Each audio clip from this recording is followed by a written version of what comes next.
headed out to the Alfred Road Cemetery in Houghton, Louisiana. It's really not a known place for haunts as far as a lot of urban legends. A lot of the neighbors report hearing funky noises and things from the cemetery, but there's not a lot to go on. The last time I was out here, and it was winter, the grass was almost up to my knees. This place is, I mean, it's in ruins, it's not maintained at all, and we're kind of in the summer right now. Our days are still like 90 something degrees, even though it's supposed to be fall, because we live in the South and it sucks. So I don't know what I'm fixing to pull up on when I get out here. If you're gonna come out here, and just be respectful, guys. Don't vandalize anything. Don't go and try to spray paint graffiti. There's no sense in it.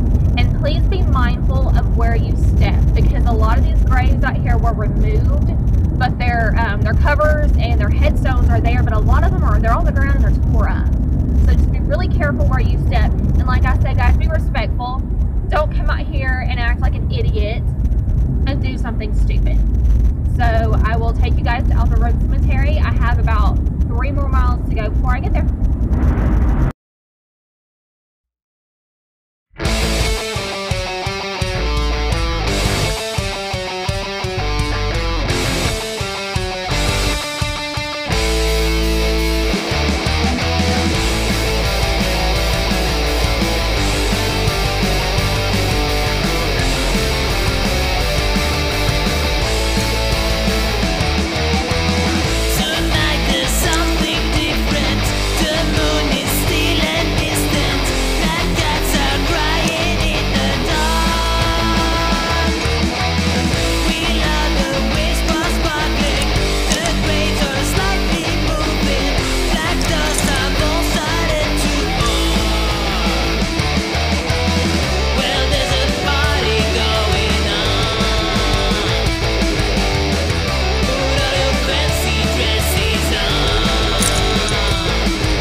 Guys, I'm not even kidding. I just got attacked by about 30 blackbirds out here at the Alfred Road Cemetery. So I came and got back in my car. I intended to do this from the cemetery, but they're still out there sitting on top of the monuments. So for one, you couldn't hear me. For two, I don't feel like fighting angry birds. But a little bit about the Alfred Road Cemetery. Houghton was originally called Oakland, Louisiana.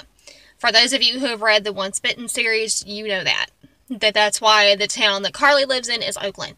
Now, one of the people that is buried in the Alfred Road Cemetery is Cornelia Houghton, and she was the wife of M.I. Houghton, which renamed the town. So they are out here, and then the oldest grave that I could dig up with research is dated 1865, and it was from a reverend. I actually haven't found it out here. I'm going to look back on my footage later and see if maybe I've got a good picture of it from another time I've been out here. But like I said, I just got attacked by about 30 birds. My sister would have died if she had been in my shoes at that point. Alfred Road Cemetery is key in Once Bitten, Twice Cursed. It is the place where Tia and Carly are trying to cast the spell to find Joey when Lucas runs off with him. And Carly is not a good foothold, so Josh runs up and they're able to use Josh. We find out later in the book why they're able to use him to find Joey. But it's a very powerful scene. In the scene of the book, it's pouring down rain. And also the cemetery is not in ruins. They've actually taken care of it the way that I feel it should have been taken care of. So you guys asked me where Oakland, Louisiana was. We're about to drive through it. There's the entering Oakland sign, and I'm not kidding you, I can drive through here in about 5 seconds. So it's really not anywhere as big as what I make it out to in the books. If you look over here, where all these cars are, there's the exiting Oakland sign. Bye, Oakland!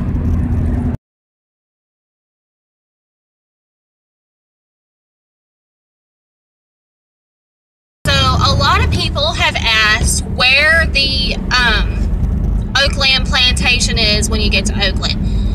When you pass our little bitty tiny town sign, it's down here on Slago Road. If you're a local, you know exactly where I'm talking about. It's across from Camp Joy. When the Oakland plantation was first bought, it spanned 8,000 acres. It also has an adjoining cemetery, which I'll show you where it's at, but just like the plantation, it is posted. The Oakland plantation is part of the historic registry, so it is a historical landmark. Unfortunately, you can't see it from the road. Here's the landmark sign here. There's somebody behind me, so.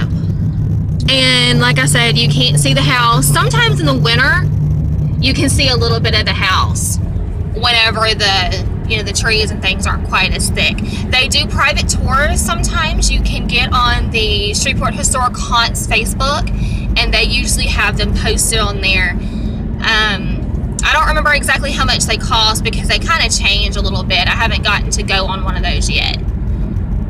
But anyway, the historical haunt of the Oakland plantation is that the thermostat often turns itself down to 0. It is that, oh, here's the cemetery right up here. I'm going to stop up here so I can finish telling you the story. Hang on. Here's it's called the Oak Lawn Cemetery, but it is connected to the property. Give me just a second, guys. Also, whenever I try to film a vlog, my phone starts being a jerk. Okay, so the thing with the Oakland plantation and cemetery is the thermostat turns itself down to 0. The doctor that owned the property and originally built the house supposedly did autopsies and stuff in the attic, therefore it's haunted. People said they've seen his ghost, the ghost of a little girl, people out in the fields riding horses. It has been investigated several times, and I believe the most recent investigation was in 2015. The current owners have owned the property for 14 or 15 years now. And they're the ones that had the last investigation done. They didn't turn up any hard evidence, but they said their readers and stuff kept shooting off the charts, so they believe that it has a presence in it. Fun fact with the Once Bitten books, I did not use the Oakland plantation for inspiration at all. I didn't know that it even existed. I already had the basis and the skeleton for the book written beautifully, and when I discovered Oakland to use as a city, I discovered the Oakland plantation. I've never used this plantation in any of my books, and I really don't plan on it. You know, I don't even think I even mention it. No, I'm pretty sure I don't mention it. But that is the Oakland plantation and the very small town of Oakland, Louisiana.